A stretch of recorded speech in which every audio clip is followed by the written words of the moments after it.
뭐 중개료 지원도 있고 도배 지원도 이런 것도 해주기 때문에 되게 좋은데 또 의외로 안 좋아하는 임대인들이 계시더라고요. 그래서 이제 이런 부분을 좀 어필해가지고 내가 전세인지 되면은 집주인을 설득해보는. 안녕하세요, 우주반환자입니다. 오늘은 제가 1인 가구 분들을 위한 임대주택의 종류와 소득재산 조건에 대해서 한번 쫙 짚어보려고 해요.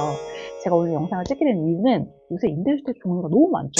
그래서 사람들이 이걸 넣을까 말까 고민할 때 공고문 다 읽어보는 것도 너무 길고 인스타를 봤더니 다 읽어보기도 귀찮고 이게 되게 귀찮겠다 싶은 거예요. 우선은 이제 1인 가구 임대주택 같은 경우에는 보통은 공고명에 이렇게 나오는 경우가 많아요. 뭐 대학생, 청년 전용, 노인 전용. 청년이라 함은 올해로는 이제 만 30세 이하가 84년생이거든요. 노인은 만 65세 이상, 올해는 59년생 분들이 해당이시거든요. 이렇게 나누어져 있다 보니까 나는 안 되는 건가? 라고 생각하시는 분도 계시더라고요. 그런데 그게 아닙니다. 오늘 한번 들어보시고 나한테 이게 해당이 됐었네 라는 걸 얻어가시면 좋을 것 같아요. 임대주택은 종류가 크게 뭐 되게 엄청 길게 나누자면은 또 되게 더 많이 양이 많아질 수도 있겠지만 저는 한 6가지 정도로 나눠진다라고 좀 말씀을 드리고 싶어요. 첫 번째 공공임대, 두 번째 행복주택, 세 번째 국민임대, 네 번째 장기전세. 이건 SH공사에만 있고요. 다섯 번째는 매입임대, 그다음에 여섯 번째는 전세임대. 6가지 중에서 이 여섯 번째 전세임대는 LH에서 지은 그런 임대주택이 아니라 보증금을 지원해주면 내가 원하는 집을 찾아서 계약을 맺는 그런 방식의 임대주택인데요. 굉장히 좋은 제도죠. 그러면 지금부터 6가지 종류와 소득 재산 요건에 대해서 하나씩 제가 짚어보도록 할게요. 첫 번째입니다. 첫 번째는 공공임대주택인데요. 이 공공임대주택은 일반 임대주택이랑 가장 차이점이 뭐냐면 내가 의무 거주 기간 이후에는 소유권을 취득할 수도 있다는 점이 가장 크게 다르다는 거예요. 그래서 공고명이 늘 나오냐면은 의무 거주 기간 5년 또는 10년 거주 후 분양 전환 가능한 임대주택입니다. 그래서 즉 다른 임대주택 같은 경우는 이 아파트는 이 단지는 분양 전환되진 않습니다 라는 말이 꼭 나오거든요. 만약에 원하지 않으면 그냥 퇴거하셔도 되고요. 또 내가 원하면 이제 분양 전환을 해서 소유권을 얻을 수도 있다는 점 기억하셨으면 좋겠습니다. 일반적으로는 시세보다 이제 저렴한 분양가로 분양을 하기 때문에 거의 하시는 분들이 많긴 한데 때에 따라서는 시세보다 그렇게 싸지도 않을 때가 있거든요. 예전에는 막 되게 로또 단지도 많았어요. 뭐 판교도 있고 강남도 있고. 그런데 요새는 확실히 조금 요새 전환이 되는 것들은 분양가가 그렇게 싸지 않은 경우도 많아가지고 그때그때 판단해야 되는 문제인 것 같습니다. 보통은 공공임대 같은 경우에는 소득 기준을 도시근로자 전년도 월평균 소득 100% 이하로 하는데요. 홈페이지에 가면은 1인 가구가 별도 나와 있지 않고 공공임대 같은 경우는 2인 가구 이내라고만 나와 있더라고요. 50만 5,914원 이하 세전소득이니까 2인 가구 이내면 다 여기 안에 해당하면 된다는 얘기이고 공급 유형이 나누어져 있어요. 1인 가구 분들은 여기서 거의 일반 공급에 해당이 되는 분들이 많겠죠. 자산은 부동산과 자동차로 나뉘는데요. 부동산 같은 경우에는 2억 1,550만 원 이하, 그리고 자동차는 3,683만 원 이하라고 이렇게 규정을 하고 있습니다. 그리고 두 번째는 행복주택인데요. 이 행복주택 같은 경우는 그냥 많은 일반 가구도 되게 많이 거주하고 있는 주택 중에 하나인 것 같아요. 임대주택에서. 월평균 소득 120% 이하이고요. 좀 더 공공임대보다 좀 더 기준이 높죠. 1인 가구는 417만 9,557원 이하여야 되고 자산은 2억 7,400만 원 이하, 그리고 자동차는 3,700만 원 이하입니다. 이 자산율 세 번째 국민임대주택은 전년도 도시로자 월평균 소득 90% 이하, 이거는 313만 4,668원 이하이고요.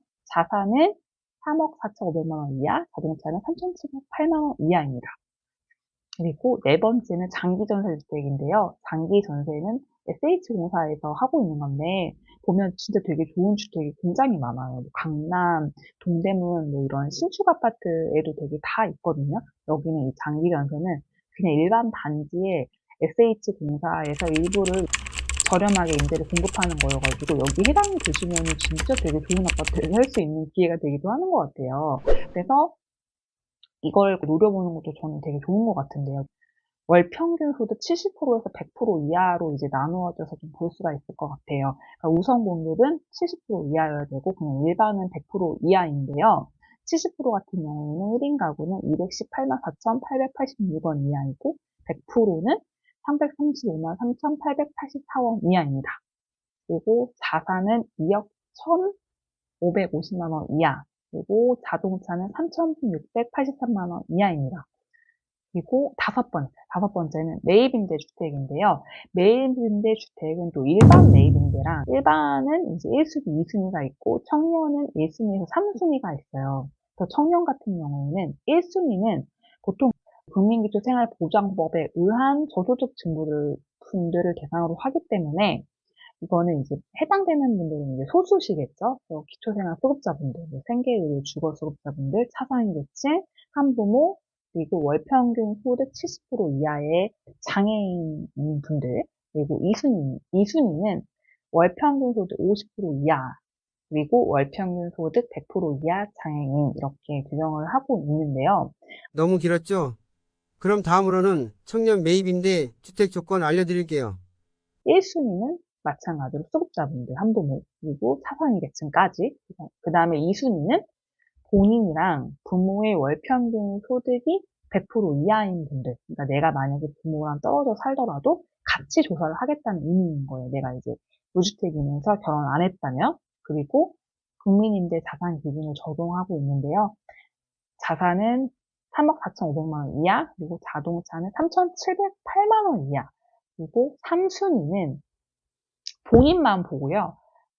월평균 소득 100% 이하, 청년 행복주택 자산 기준 같은 경우에는 2억 7,300만 원 이하, 자동차는 3,700만 원 이하. 왜냐면은 청년은 이제 조금 더, 제한을 둬서 부모한테 물려받는 경우도 있을 거잖아요. 그래서 그런 걸 방지하기 위해서 2억 7,300만 원 이하로 규정을 하고 있습니다. 다음에 마지막 여섯 번째는 이제 전세임대주택인데요.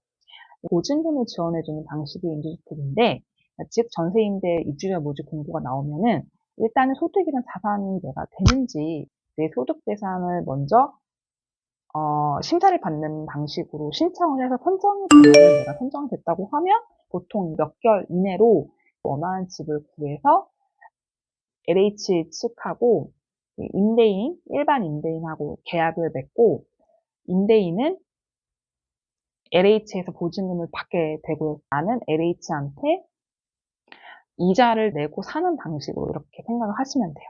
그래서 아무래도 이 LH 전세임대 동의해주는 임대인을 구하는 것도 하나의 좀 실무적인 어려움이라고 좀 보면 될 것 같아요. 여러분, 원하는 집이 있는데 임대인이 동의를 잘 안 해주면 이 부분을 어필해보세요. 뭐 중개료 지원도 있고 도배 지원비 이런 것도 해주기 때문에 되게 좋은데 또 의외로 안 좋아하는 임대인들도 계시더라고요. 그래서 이제 이런 부분을 좀 어필해가지고 내가 전세임대 되면은 집주인을 설득해보는 그런 좋은 방법도 되는 것 같거든요. 이건 좀 참고로 알아두시면 될 것 같고요. 단 이제 전세금 지원 한도액이 있어요. 수도권 같은 경우는 1억 3천만 원, 그다음에 광역시는 9천만 원, 그 밖의 지역은 7천만 원으로 이제 정해져 있고요. 항상 전세임대는 이 순위를 기다리고 계시거든요. 그래서 해당 세대의 월평균 소득이 전년도 도시근로자 가구당 월평균 소득 50% 이하이면서 영구임대 자산 기준을 충족하는 사람이 이렇게 되어 있는데 영구임대 자산 기준은 2억 4,100만 원 이하거든요. 자동차는 3,708만 원 이하 이렇게 보시면 돼요. 여기서 이제 또 한 가지 우리가 공통적으로 알아야 되는 거는 1인 가구가 입주 가능한 그 면적 제한도 있어요. 1인 가구라면 내가 면적이 35제곱미터 이내에 할 수가 있기 때문에 만약에 공고문이 떴을 때 다 이제 35 초과해서 나오면은 아 이거는 1인 가구가 못하겠구나 이런 식으로 생각을 해보시면 될 것 같고 그럼 오늘 영상이 도움되셨다면 좋아요, 알림 설정, 구독 해주시고요. 좋은 하루 보내세요. 안녕.